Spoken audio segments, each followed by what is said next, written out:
Thank you. All right.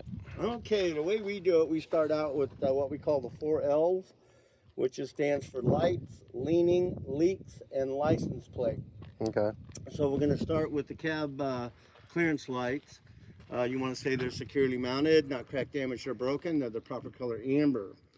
And now for the headlights, this headlight assembly performs 6 functions: high beam, low beam, turn signal, running light, hazard light, and it also has a reflector on the side. The whole assembly is securely mounted, not cracked, damaged, or broken. Next, we look for any signs of leaning. Leaning would indicate bad suspension or a low tire. And of course, look underneath for any obvious leaks. And then the last thing is the license plate, securely mounted, it's clean and legible and up to date. And that's it for the 4Ls. Now we can do the under the hood.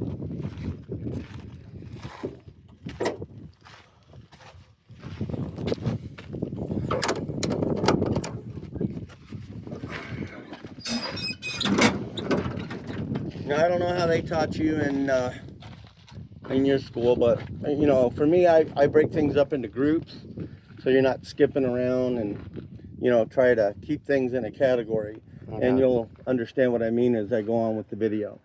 But what I call group 1, there's 6 unrelated items we want to cover and just get them all out of the way. And I start with the windshield wiper.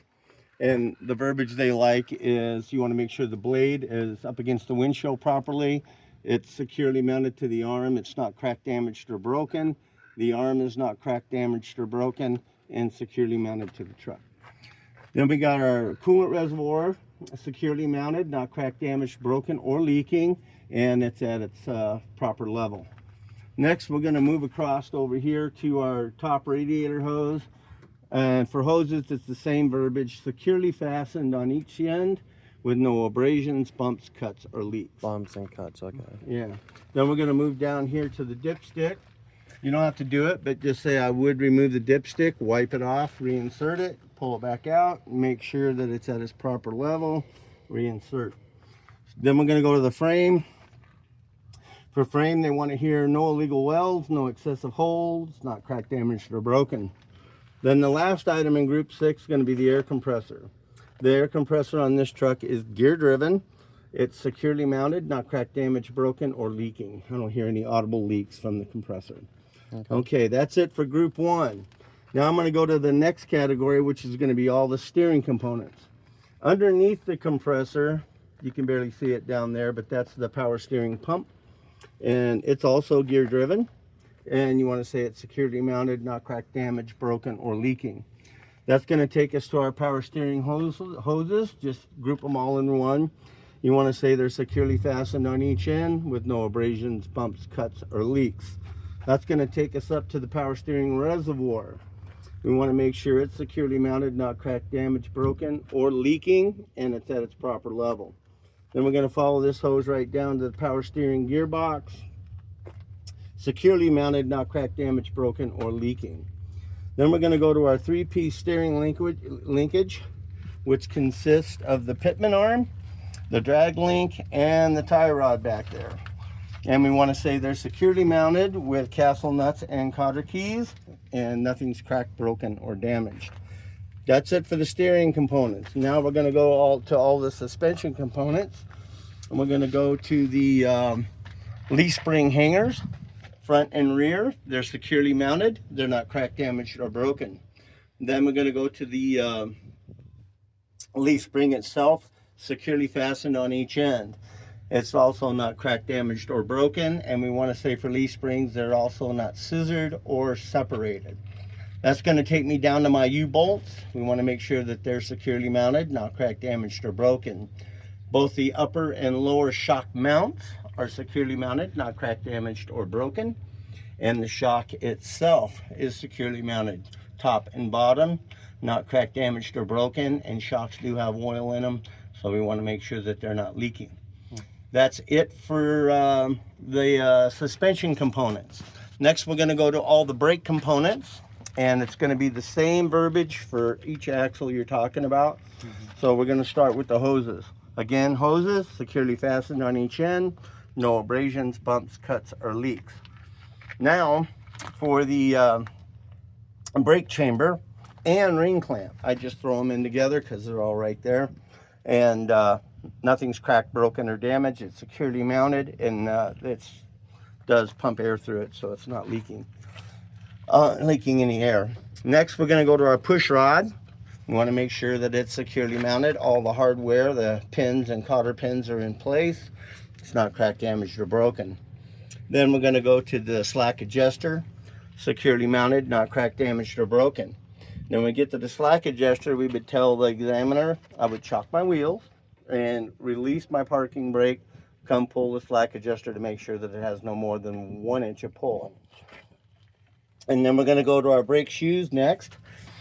Brake shoes have to have a minimum of a 1/4 inch of pad.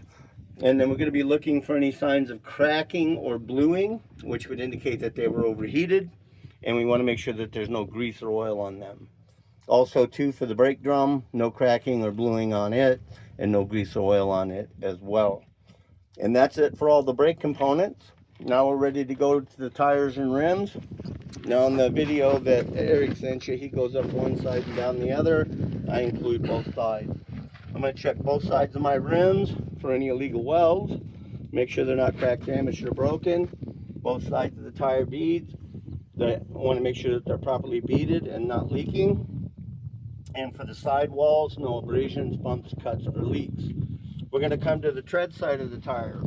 For the tread side of the tire, we're going to look for any uneven wear, any big chunks of rubber missing, or any objects like screws or nails that could puncture the tire. Now, the tread depth on a steer tire is required to have a minimum of 4 30-seconds of tread, and it also has to be a virgin rubber, not a recap tire. And that's going to take us out here to our lug nuts. For the lug nuts, to look for if they're loose, we would see rust streaks or shiny metal. That would indicate that they're loose, or any cracks on the rims of the lug nuts that they've been over tightened. I would remove my hubcap and check the hub seal inside that it's not leaking, and this does have a sight glass on it, so you can check the oil level, make sure it's at the proper level. The last thing we're going to talk about is the valve stem. Securely mounted, not cracked, damaged, broken, or leaking. And I would take a DOT approved tire gauge and test the tire pressure to make sure that it's up to manufacturer's specs. That's it for this side. Now we're ready to move around to the other side without hitting your head on the mirror, which I've done 100 times. Not much to talk about on this side. We just have a few items, 5 items total. We want to talk about the belt. Make sure it's not ripped, torn, or cracked, and no more than 3/4 of an inch of play. And for the alternator, we want to say it's belt driven, securely mounted, not cracked, damaged, or broken. And I also want to check my wire connections that they're on tight and they're not corroded. Next, we're going to come down here to the lower radiator hose. Again, for hoses, securely fastened on each end. No abrasions, bumps, cuts, or leaks. That's going to take it to our water pump. And our water pump on this truck is gear driven. We want to say it's securely mounted, not cracked, damaged, broken, or leaking. Then the last thing we're going to talk about is an exhaust clamp. And we're going to check around our exhaust clamp for any signs of soot, which would indicate a leak. And that concludes the under the hood. If you want to pause it, we can go in cab.